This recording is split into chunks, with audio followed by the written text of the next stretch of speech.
Queria convidar as crianças para virem aqui à frente.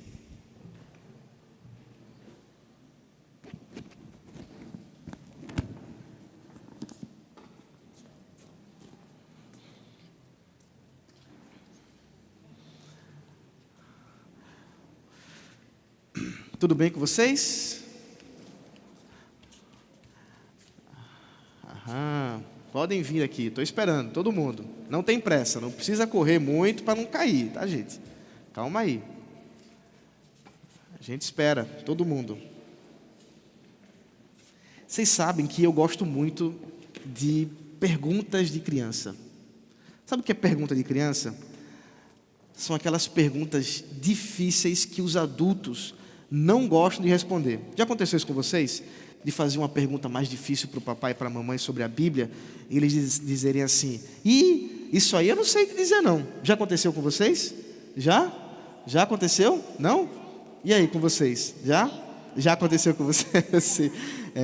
Hoje teve uma criança que perguntou assim: ora, se Adão teve Caim e depois Abel, Caim matou Abel, com quem Caim casou?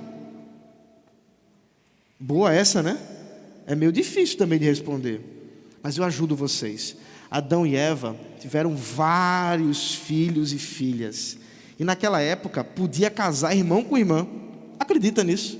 Hoje não pode mais não, hein? Nada disso. Mas naquela época podia, porque eles tinham que se multiplicar, não tinha problema. Hoje não. Então foi assim que Caim casou. Provavelmente casou com uma irmã dele, e assim teve filhos e filhas. Mas sabe uma outra pergunta que criança gosta de fazer? É assim: se Jesus ressuscitou, morreu e ressuscitou, e a gente também vai ressuscitar, como é que vai ser isso? Como é que a gente vai ressuscitar? Com que corpo a gente vai ressuscitar? Deus vai criar um corpo novo. Essa é boa, isso mesmo. Quem mais? O que vocês acham aí? O que vai acontecer? Então deixa eu contar o que foi que o apóstolo Paulo explicou.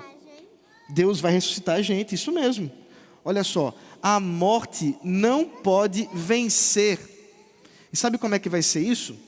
O apóstolo Paulo diz assim, ó: vocês já viram como é que é uma plantinha? Olha aqui, ó, presta atenção comigo. Vocês já viram como é que uma plantinha nasce?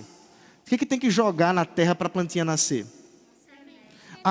Uma semente. Aí você bota na terra e joga um pouquinho de quê? Água, coloca adubo, e acontece o que com a semente?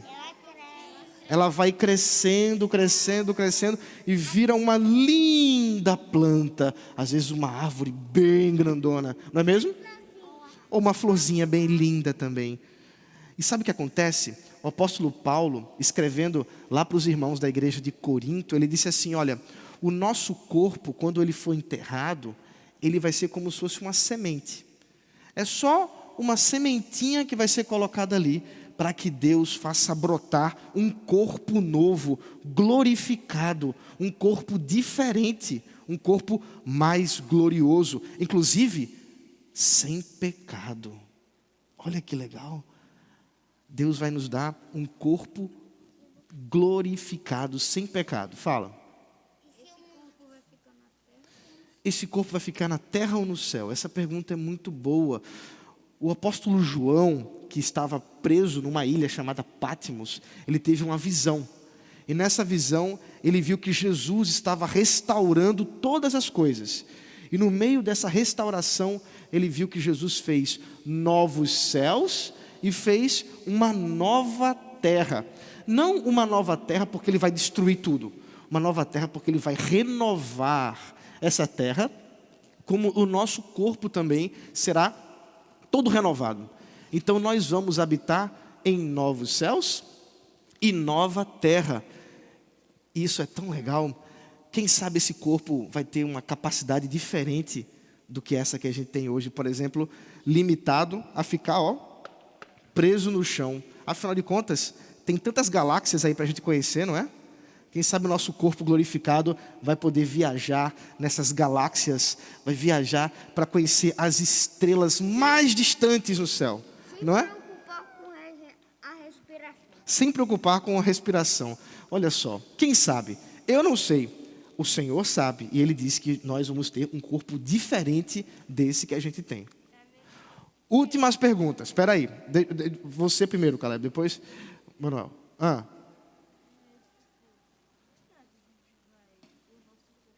Com que idade esse corpo vai ter, né? Boa pergunta. Essa não tem na Bíblia. Essa a gente vai ter que ficar na dúvida mesmo, porque a gente não sabe que idade nós vamos ter. Pois é, essa é boa, mas não tem na Bíblia. Essa é para a gente saber. Última. Esqueceu? Você tem uma?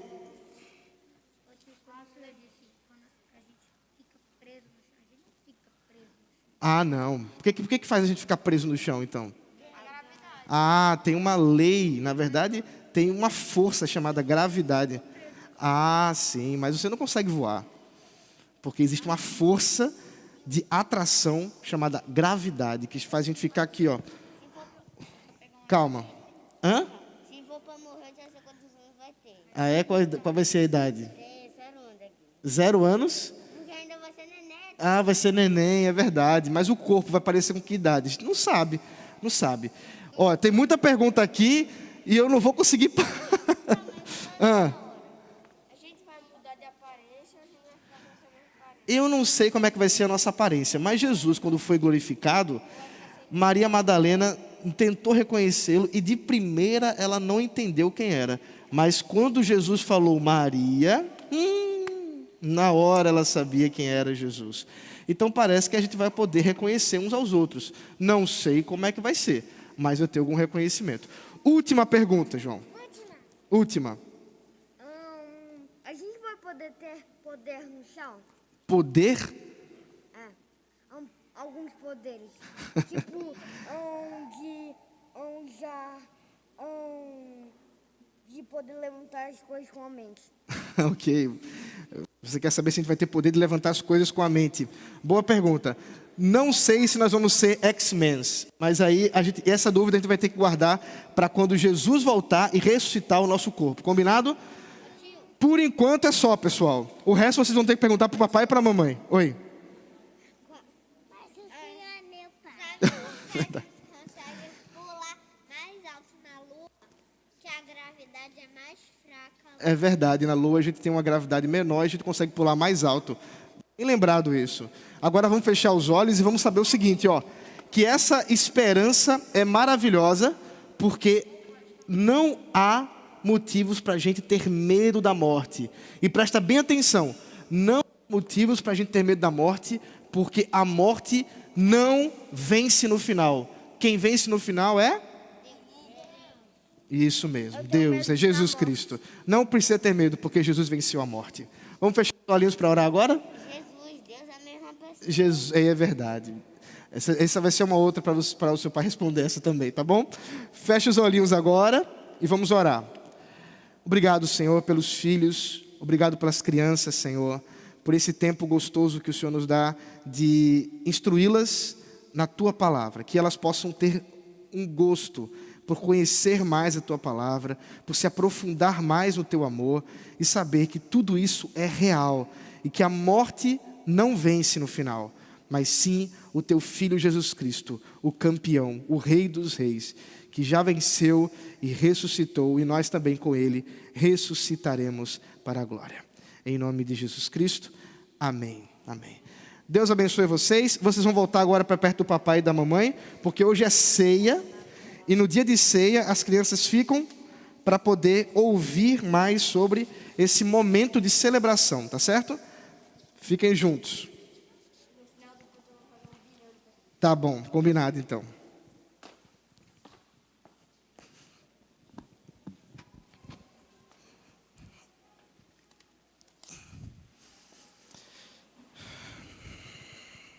Então, só para reforçar o que eu disse, nós entendemos que as crianças devem ter esse momento juntamente com os seus pais, apesar de ser difícil estarem com os pais no culto muitas vezes, mas nós queremos encorajar você, papai e mamãe, para que fique com seus filhos aqui, para que eduque-os no culto ao Senhor e para que eles possam criar um gosto pelo culto ao nosso Deus. Se você tiver necessidade, aqui na lateral nós temos cadeiras, inclusive a transmissão desse culto, para que você possa deixar seu filho mais solto e poder também acompanhar o sermão, tá certo?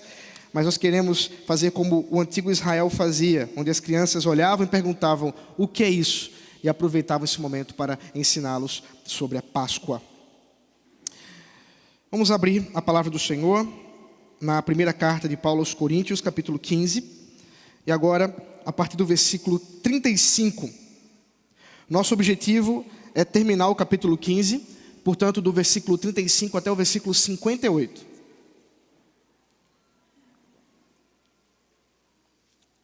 Mas nesse primeiro momento, eu farei a leitura até o versículo 41.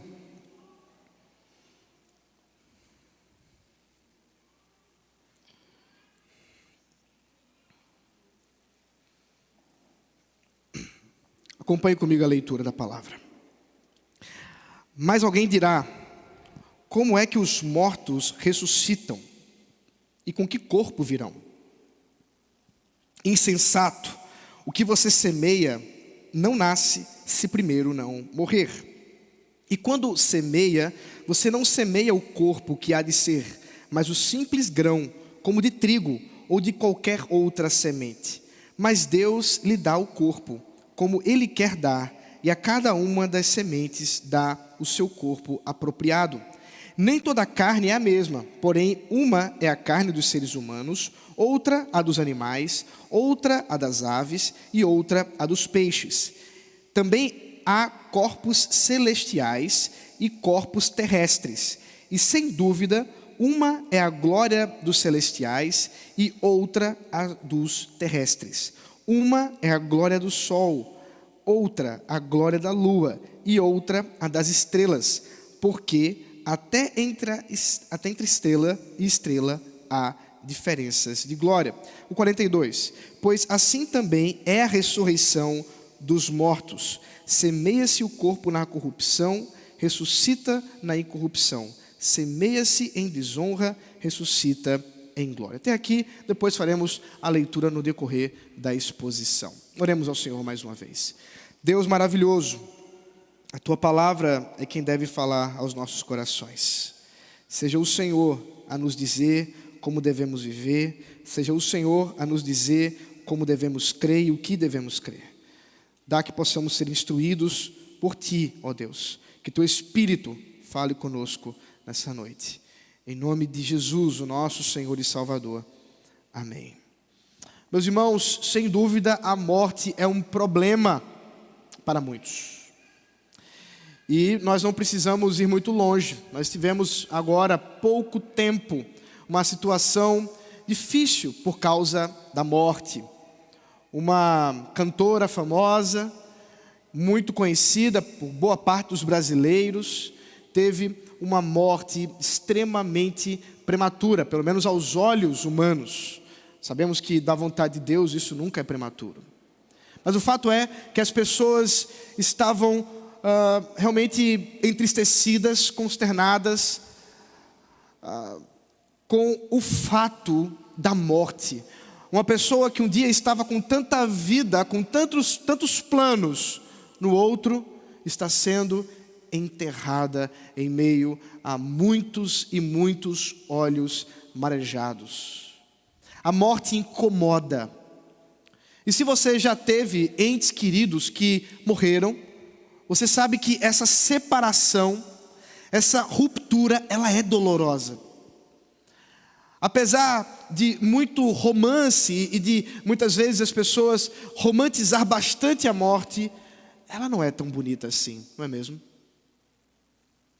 Se você já teve a condição de ver alguém partindo até o seu último suspiro, talvez você tenha visto com seus próprios olhos o terror da morte.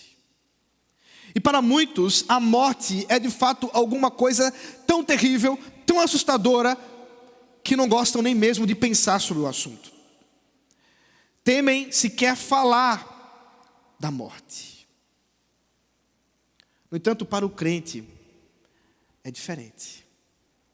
Para aqueles que creem no Senhor Jesus Cristo, a morte é algo muito diferente.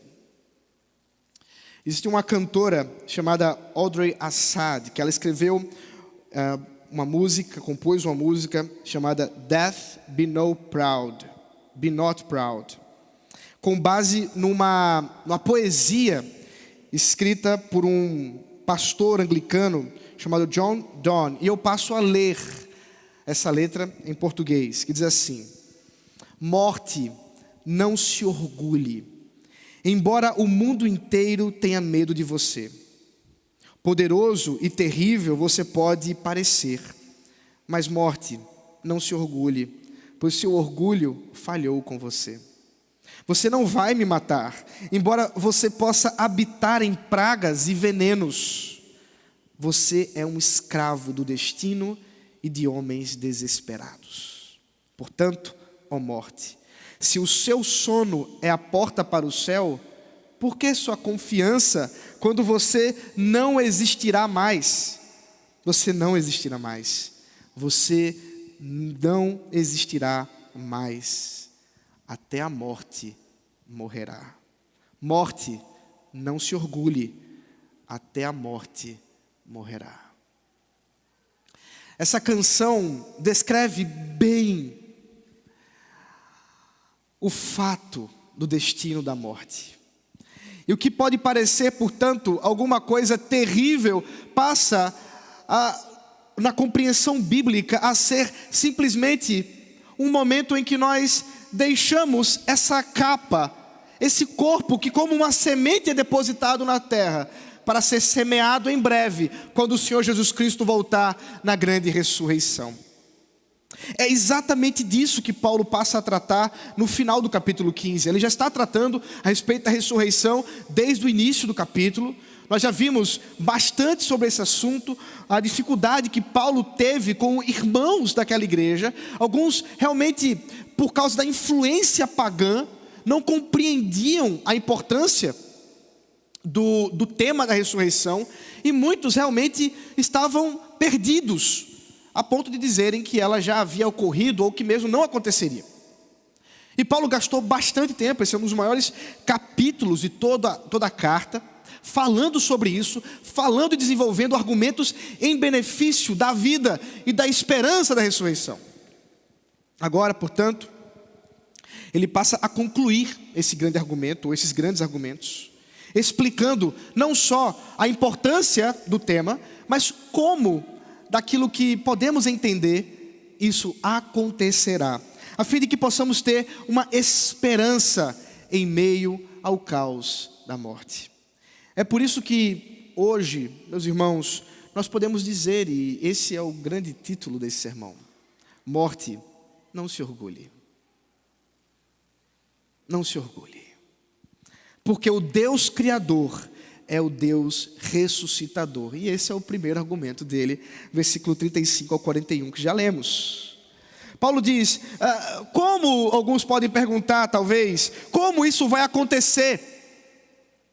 Como que um corpo que já foi decomposto, alguns inclusive nós sabemos, irmãos martirizados foram comidos vivos em arenas, outros queimados vivos, que corpo há para ser ressuscitado? E Paulo diz, deixa de ser bobo, rapaz, você não está percebendo que isso é pergunta de criança? Deixa de ser tolo, entenda o que está sendo dito, de fato.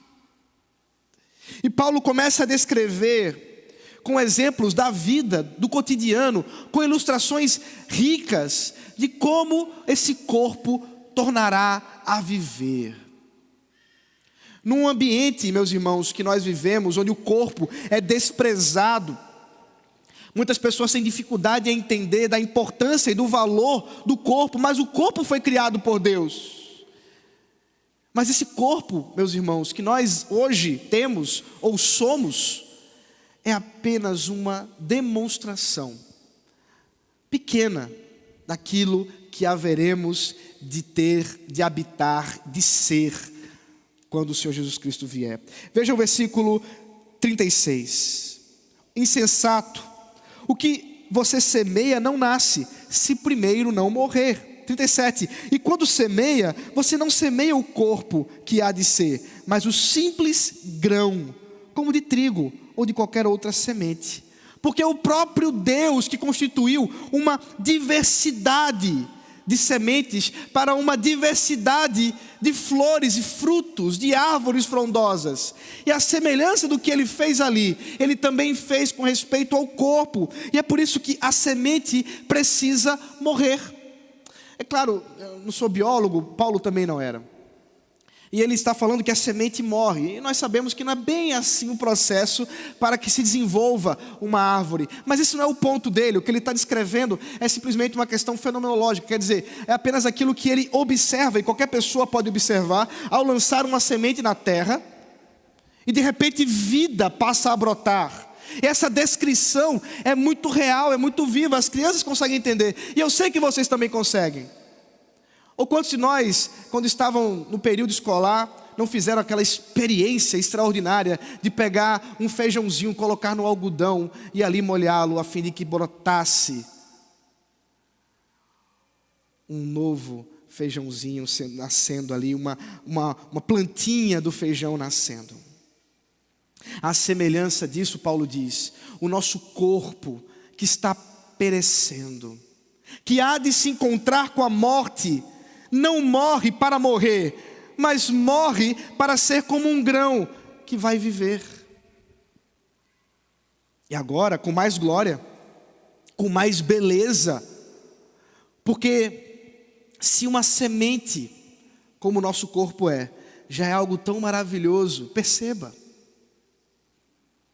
imagine aquilo que está reservado na ressurreição. Hoje, um pouco antes de vir para cá, eu assistia um vídeo que falava um pouco sobre o corpo humano, e queria falar sobre a morte, mas terminou falando um pouco sobre o corpo humano, falando dos bilhões e bilhões de neurônios que nós temos em nosso cérebro, e da velocidade que corre, e que há mais neurônios no cérebro do que estrelas no universo. Pelo menos é o que eles estimam. Os irmãos conseguem imaginar isso? Eu espero que não, porque não dá para imaginar uma coisa dessa. Mas os irmãos conseguem perceber que se um corpo esse, que é apenas uma semente, já é tão maravilhoso, já é tão grandioso, porque foi criado por Deus, imagine, queridos irmãos, aquele corpo que está reservado quando essa semente brotar no dia da ressurreição. É sobre isso que Paulo está dizendo. A pergunta do tolo, do insensato, a pergunta sobre como é que isso se dá, é esquecer que o Deus Criador, que criou todas as sementes, que criou todas as coisas, que criou inclusive todos os corpos. Esse é o segundo exemplo dele. Porque nem toda carne é a mesma, diz ele. E ele passa a descrever os tipos de corpos, as estruturas físicas, como são distintas de aves, de peixes, dos animais como um todo. E você sabe, se você gastar um pouco de tempo analisando a beleza da criação, a diversidade da criação, nós vamos ficar realmente admirados com o tamanho da criatividade desse Deus grandioso. E esse Deus grandioso é o mesmo Deus que nos diz: tenha calma, a morte não é o fim. Esse corpo que padece, esse corpo que definha, esse corpo que enfraquecido caminha para a morte, como todos nós estamos, é um corpo que aguarda essa ressurreição, que aguarda uma glória maior, como que estrelas de grandezas diferentes. E Paulo, que também não era um astrônomo, mas já reconhecia que havia estrelas que tinham grandezas ou glórias maiores umas das outras. Hoje nós sabemos com mais detalhes a respeito disso. Inclusive o nosso Sol que é tão grandioso, tão maravilhoso, não é uma estrela de uma grandeza tão admirável assim, comparado com outras estrelas que estão mais distantes da Terra, e que nós vemos apenas como um pontinho, mas que são muito maiores do que o nosso Sol. Esse mesmo Deus que criou o Sol, que criou todas as estrelas, que criou o corpo humano, é o mesmo Deus que está restaurando todas as coisas mediante o seu poder. E portanto, se a glória de uma estrela é diferente da outra, imagine a glória dessa semente, desse corpo, esse nosso corpo de hoje, caído, corrompido. Como será quando vier o corpo glorificado? Quando vier a consumação dos séculos, o Senhor Jesus Cristo em glória, e transformar toda a igreja, transformar todos os eleitos, com seus corpos agora glorificados. É por isso, meus irmãos, que a morte não pode se orgulhar. É por isso que a morte não pode ser temida, porque ela não é o fim, porque esse corpo não é o fim, esse não é o último momento da nossa vida. Tem muito mais para vivermos, tem muito mais para que possamos provar. E Paulo continua dizendo: morte, não se orgulhe, porque a velha imagem é que morre, mas uma nova nasce. Versículo 42 ao 49, eu passo a ler. Pois assim também é a ressurreição dos mortos. Semeia-se o corpo na corrupção, ressuscita na incorrupção. Semeia-se em desonra, ressuscita em glória. Semeia-se em fraqueza, ressuscita em poder. Semeia-se corpo natural, ressuscita corpo espiritual. Se há corpo natural, há também corpo espiritual. Pois assim está escrito: o primeiro homem, Adão, se tornou um ser vivente, mas o último Adão é espírito vivificante. O que vem primeiro não é o espiritual, e sim o natural. Depois vem o espiritual. O primeiro homem foi formado do pó da terra, terreno. O segundo homem é do céu. Como foi o homem terreno, assim também são os demais que são feitos do pó da terra. E como é o homem celestial, assim também são os celestiais. E assim, como trouxemos a imagem do homem terreno, traremos também a imagem do homem celestial.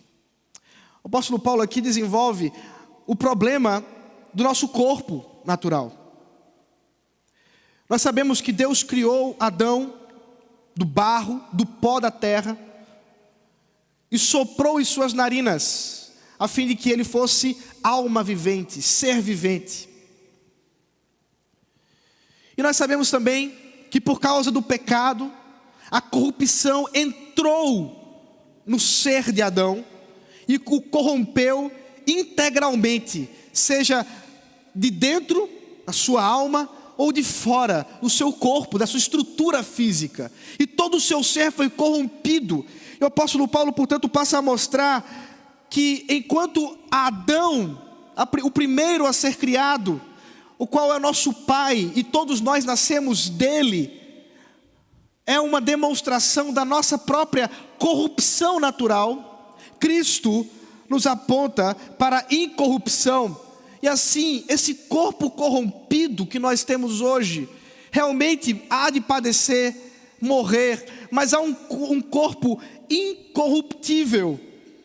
Há um corpo onde não há corrupção, que nós haveremos de receber do próprio Deus. Onde havia desonra, haverá glória. Onde há o corpo natural, afeito aos problemas e limites dessa estrutura caída que nós vivemos, há o corpo espiritual. E veja, preste bem atenção aqui. Por corpo espiritual, Paulo não está dizendo um corpo não físico. Entenda, O que ele está mostrando é que é um corpo de pecado e que é um corpo redimido. Porque se nós formos entender que o corpo espiritual que Paulo está falando aqui é um corpo não físico, é um corpo imaterial, caímos no problema grego dos pagãos, que diziam exatamente isso. E é exatamente contra eles que Paulo está escrevendo. Contra a ideia de que nós não haveremos de habitar com nossos corpos físicos após a ressurreição. Não é assim. Esse corpo espiritual, portanto, que ele menciona é o corpo redimido. E ele vai explicar isso quando ele trata exatamente sobre Adão e Jesus, os nossos dois exemplos, ou ainda mais, os nossos dois mediadores. Porque todos nós, como nascemos, somos naturalmente mediados por aquele pacto antigo, chamado de pacto das obras, que foi quebrado. Adão quebrou aquele pacto com Deus, Adão quebrou o relacionamento com Deus, e nós nascemos com relacionamento quebrado com Deus. Nós nascemos através desse relacionamento de Adão, e é por isso que precisamos de um mediador perfeito, de um outro Adão, aquele que de fato produzirá a redenção, e este é Jesus Cristo. E assim, por meio de Jesus, nós podemos provar não da condenação natural, mas da redenção espiritual. E aquele que foi chamado ser vivente, Adão, agora o Senhor Jesus Cristo foi chamado de Espírito vivificante, porque não só ele é ser vivente, mas ele torna os outros que mortos naturalmente estão à vida. Perceba.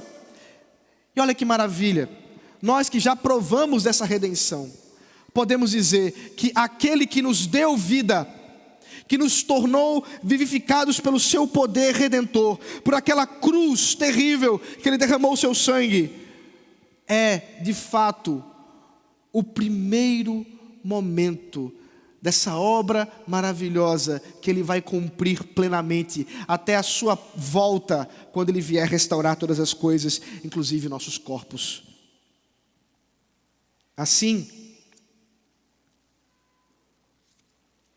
esse corpo natural padece para que o espiritual surja. Esse pó da terra que todos nós viemos passa cada vez a se transformar e cada vez a parecer mais, não mais com Adão, mas agora com Jesus. E assim, nós não precisamos temer a morte. A morte não pode se orgulhar, porque o que está morrendo não é a imagem de Cristo em nós, mas é a imagem de Adão. Quem está morrendo é o velho Adão, é o velho homem.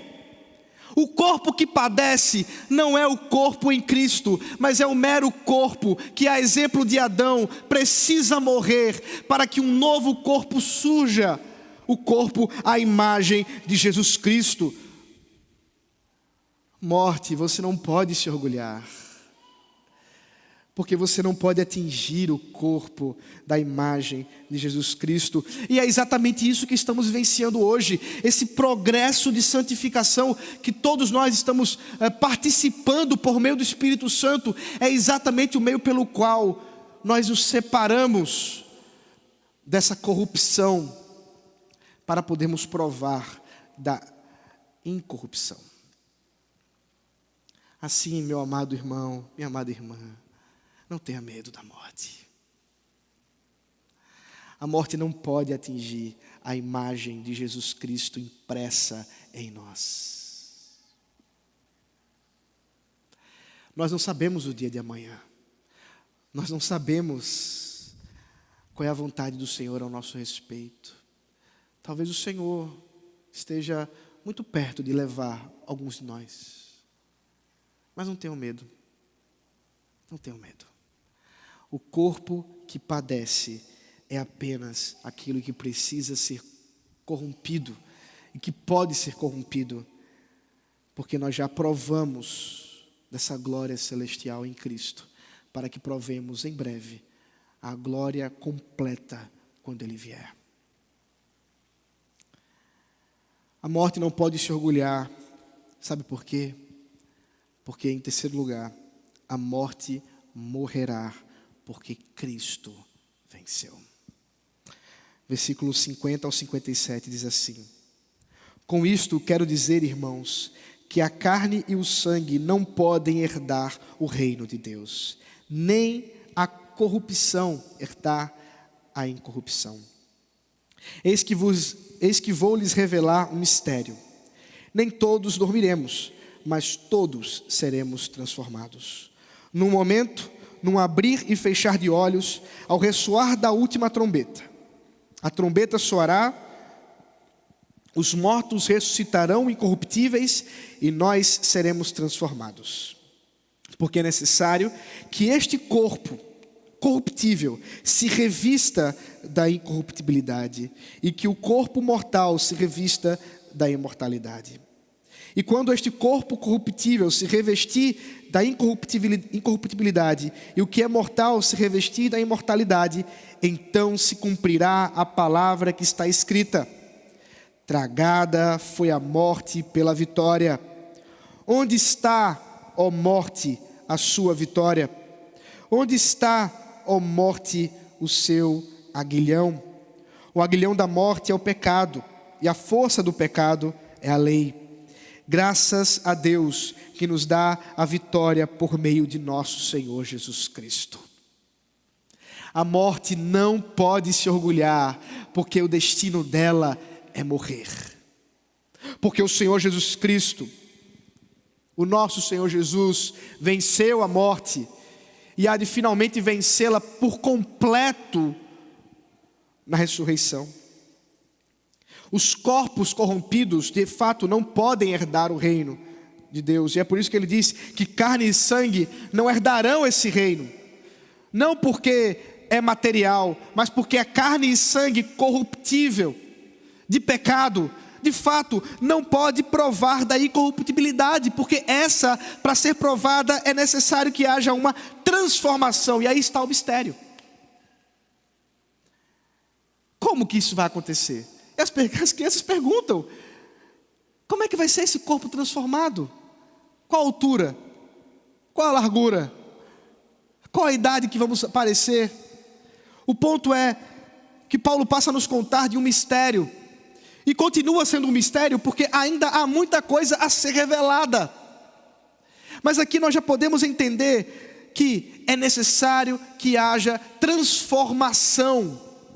Essa transformação se dará para alguns após a morte. Esses ressuscitarão primeiro, após a última trombeta soar, o arauto anunciar a volta do Senhor Jesus Cristo, e Ele em grande glória vier nas nuvens, e todo olho o verá, e os mortos ressuscitarão, e nós, se estivermos vivos até lá, seremos também transformados e encontraremos com Cristo nas nuvens.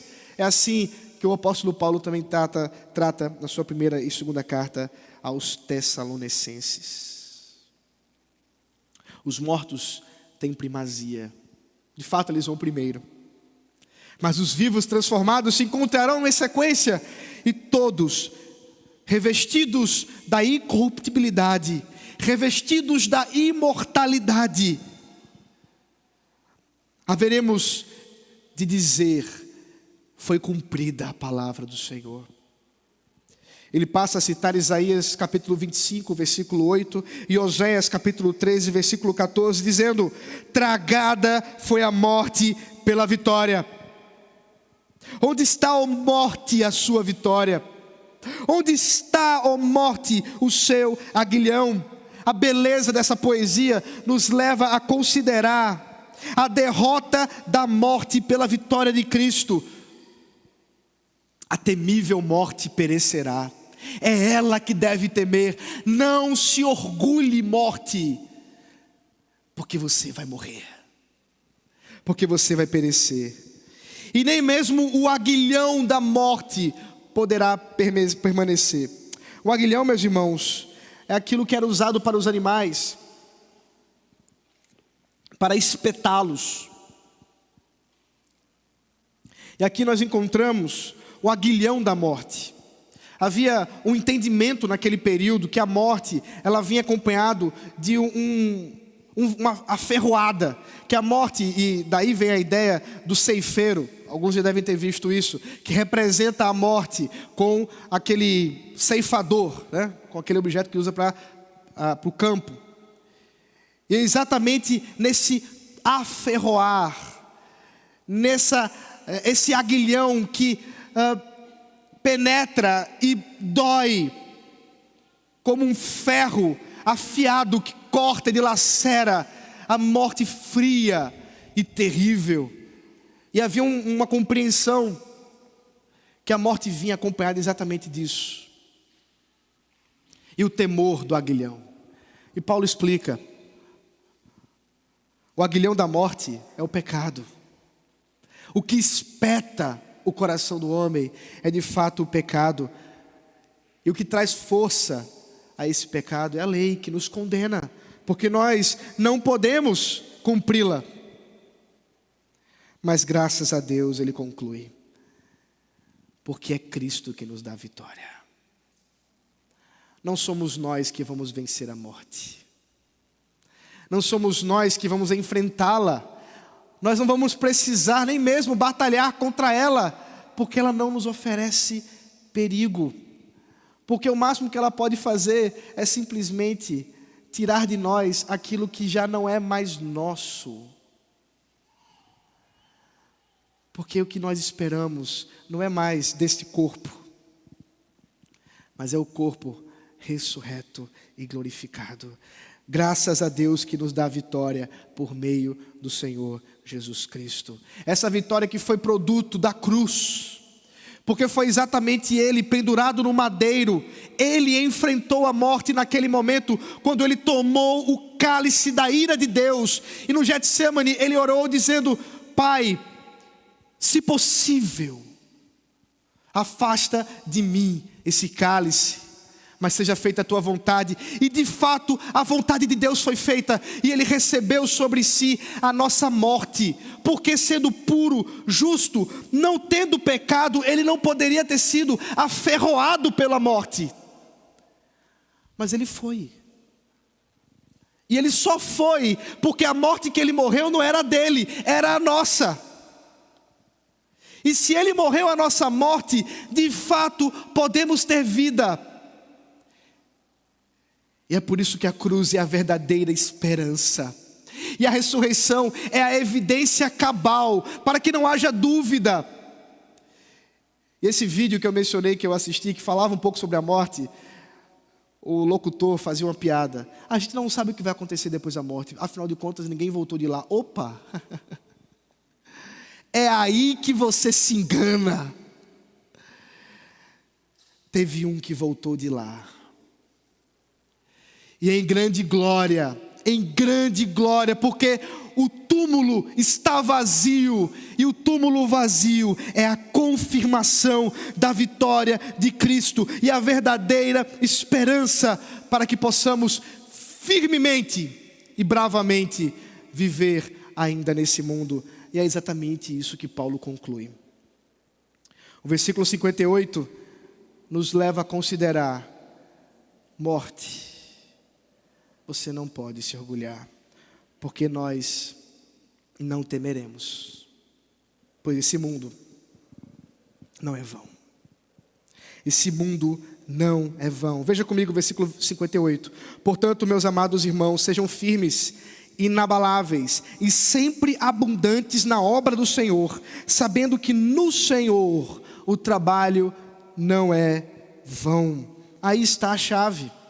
Quando nós entendemos para onde estamos indo, quando nós entendemos a glória da ressurreição, quando nós compreendemos que a morte não é o fim, nós entendemos o significado de todas as coisas. Nós podemos entender que de fato estamos caminhando segundo a vontade de Deus, e podemos ser, portanto, firmes e inabaláveis na verdadeira esperança, operosos em boas obras, de gratidão ao Senhor, que já fez todas as coisas para a nossa salvação.